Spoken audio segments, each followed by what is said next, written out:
Hey everyone, it's Theo. So everybody just got done reading that FEMA National Disaster Drill itinerary there.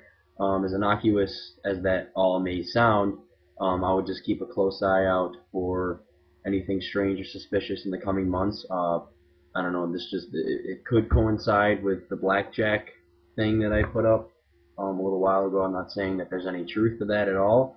I'm just saying that that's pretty odd and suspicious that was posted conspicuously on that website with no further explanation. So that there could be something going on. Something definitely isn't right. There's never been a national disaster drill of this kind. I'm not saying head for the hills. Again, I'm not an alarmist. I'm not trying to scare people or fearmonger. I'm just trying to keep people well aware of situations that could be at hand. I don't know if any of you remember hearing about the drills that were being ran on 9/11 at the same exact time as the actual attacks were unfolding. I guess NORAD was running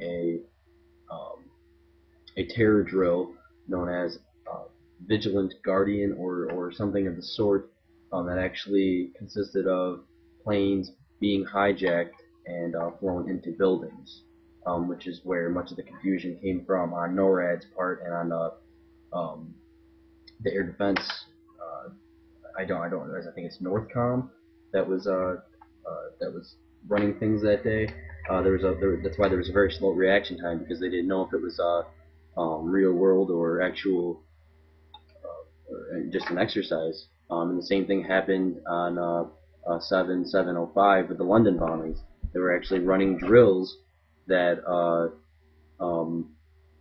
basically were the same thing as the attacks that were happening that day, or the attacks that happened that day rather. I'm going to play a clip for you that basically proves all this, and I actually have somebody who actually worked for FEMA during 9/11, and he has quite a story to tell you. So once again, not trying to fearmonger, just something just seem regular. Just guys, don't let this stuff scare you. Best advice that I can say, best advice that I can give you is let it empower you, let it anger you. Just don't be afraid of these guys. Don't be afraid of what they can do, because we can see right through them. We they're transparent to us. I'm not afraid of them personally. I'm not afraid of anything else that they have up their sleeves, even if it may kill me. So once again, do not let this stuff scare you. Just live your lives. Just do what you got to do to keep your mind from getting wrapped around these theories. I really wouldn't call them theories anymore. I mean, there's too much evidence proving that they are otherwise. But here's this clip, and I'm out. Kennedy, a rescue worker with the National Urban Search and Rescue. It's part of FEMA. We're currently one of the first teams that was deployed to support the city of New York for this disaster. We arrived on late Monday night and went into action on Tuesday morning. And not until today did we get a full opportunity to work the entire site. To be honest with you, we arrived on late Monday night and went into action on Tuesday morning.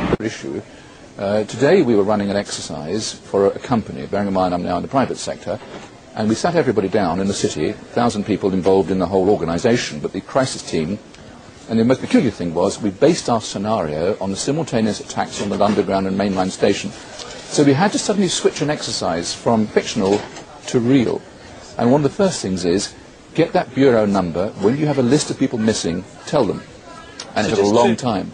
Just to get this right, you were actually working today on an exercise that envisioned virtually this scenario? Almost precisely. I was up until 2 o'clock this morning because it's our job, my own company, Advisor Consultants. We specialise in helping people to get their crisis management response. How do you jump from slow time thinking to quick time doing? And we chose a scenario with their assistance which is based on a terrorist attack because they're very close to a property occupied by Jewish businessmen. They're in the city, and there are more American banks in the city than there are in the whole of New York. A logical thing to do. And I've still got the... I was going to say, how extraordinary today must feel for you as it unfolds. You mentioned a few moments ago there our experience with Irish Republican terrorism, and of course it was very different, wasn't it? Because however perverted their behaviour, the IRA believed itself to have some sort of code of honour and tended to issue warnings, although of course they often came late to do any good.